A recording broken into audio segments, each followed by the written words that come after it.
ओम नमः शिवाय। मित्रों, मैं राजकुमार परम कल्याण साधन यूट्यूब चैनल में आप सभी लोगों का तहे दिल से स्वागत करता हूं। मित्रों, चर्चा को आगे बढ़ाने से पहले मैं अपने गुरुदेव आचार्य चंद्र प्रकाश जी को सहृदय नमन करता हूं एवं उनके चरणों में कोटि कोटि प्रणाम करता हूं। मित्रों, आज की चर्चा का विषय है बैसाख महीने के प्रमुख उपाय और नियम। हम बैसाख महीने में कौन कौन सा दान कर सकते हैं जिससे हमें पुण्य की प्राप्ति हो सके। देखिएगा, हम और आप खाली हाथ आए हैं तो खाली हाथ ही जाएंगे। कहते हैं कि कफन में कभी जेब नहीं होती है। तो जब हम यहाँ से वापस जाएंगे तो फिर कुछ अच्छा ही करके जाएं। देखिएगा, जो पुण्य हैं वही हमारे साथ जाते हैं। किसी की हम और आप मदद करते हैं, अगर वो दो शब्द अपनी जबान से बोल देता है और वो आपकी जाने के बाद आपकी बड़ाई करता है, देखिएगा फर्क इतना ही होता है कि अगर हम किसी की मदद करते हैं तो जाने के बाद वो हमें याद करते हैं।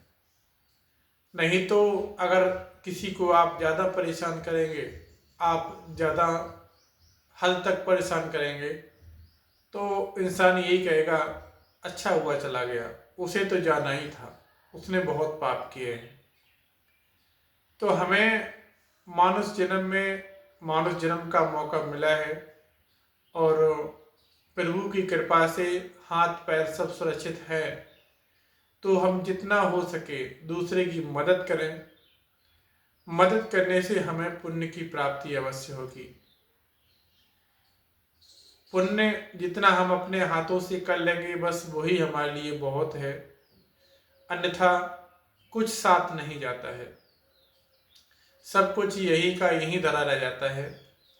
जो कुछ भी करें, कितना भी करें, सब यहीं रह जाता है। कितना भी आप पैसा कमा लें, कुछ भी कमा लें, तो हम तो ये कहते हैं कि प्रत्येक दिन आप जितना कर सकें, भले ही 10 मिनट 1 घंटा किसी दूसरे के परोपकार में आप लगा दें तो अच्छा ही है। 24 घंटे में थोड़ा समय किसी की सेवा पानी में निकल जाए तो अच्छा ही है। तो जलदान क्या होता है? सर्वश्रेष्ठ उपाय यही है जलदान का।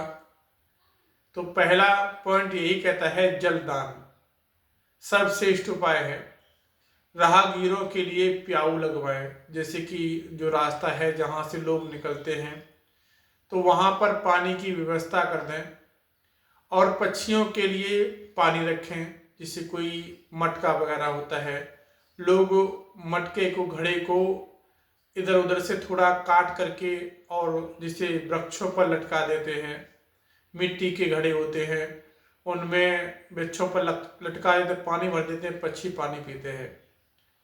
तो ये बहुत बड़ा पुण्य है, सर्वश्रेष्ठ उपाय है जलदान का। राहगीरों को प्याऊ लगवाए राहगीरों के लिए और पक्षियों के लिए पानी की व्यवस्था करें। मिट्टी के घड़े को वृक्षों पर लटका दें। नंबर 2, सुबह की पूजा। सूर्योदय के समय, सूर्योदय से पहले पवित्र नदियों या घर पर ही स्नान करें। सूर्योदय हो ना पाए उससे पहले, सूर्योदय नहीं हो पाए उससे पहले हम स्नान करें और जल में गंगा जल मिला करके नहाने से अधिक पुण्य प्राप्त होते हैं। अगर आप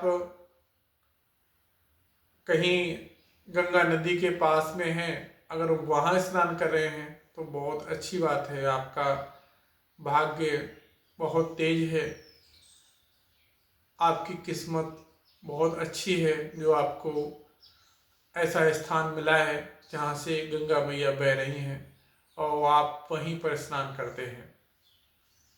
नंबर 3, भगवान विष्णु की पूजा। इस महीने भगवान विष्णु के माधव स्वरूप की पूजा करें।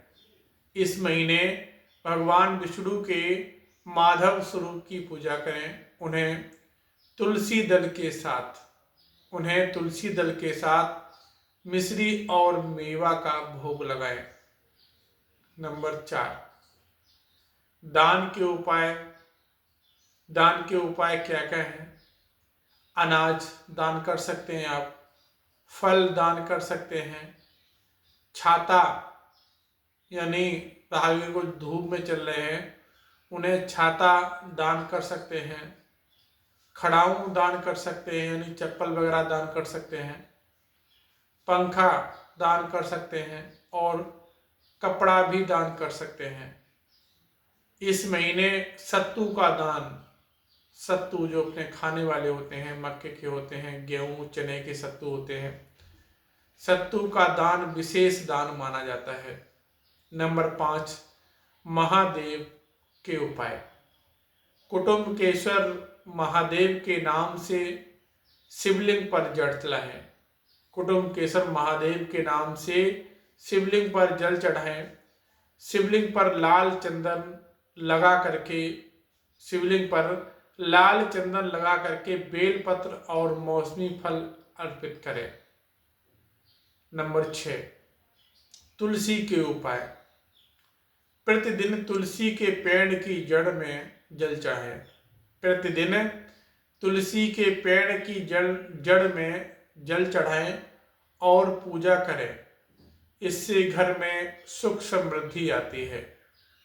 नंबर 7, अब वर्जित कार्य। कौन से कार्य हमें वैशाख के महीने में नहीं करने हैं? बिल्कुल ही नहीं करने हैं। वो ध्यानपूर्वक सुनिएगा।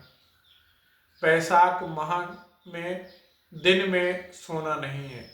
वैशाख महीने में दिन में सोना नहीं है और किसी भी प्रकार का तेल भी नहीं लगाना है। किसी प्रकार का तेल भी नहीं लगाना है और मांस मछली का तामसिक भोजन वर्जित है। तामसिक भोजन भी नहीं करना है। तो ये कुछ उपाय थे जिससे आप पुण्य प्राप्त कर सकते हैं। मैंने आपको पहले ही बोला है, साथ जाता है तो पुण्य जाता है, अन्यथा कहावत वही आप सुन लीजिए, कफन में कभी जेब नहीं होती है। आप कुछ भी नहीं ले जा सकते हैं, छटाक भर भी नहीं ले जा सकते हैं, सब यहीं का यहीं धरा रह जाएगा। तो यही है कि हम दूसरों की सेवा करें, उनसे पुण्य की प्राप्ति करें। मैं अपनी वाणी को इन्हीं शब्दों के साथ यहीं पर विराम देता हूँ। मिलता हूँ अगले वीडियो में, तब तक के लिए ओम नमः शिवाय। ओम नमः शिवाय।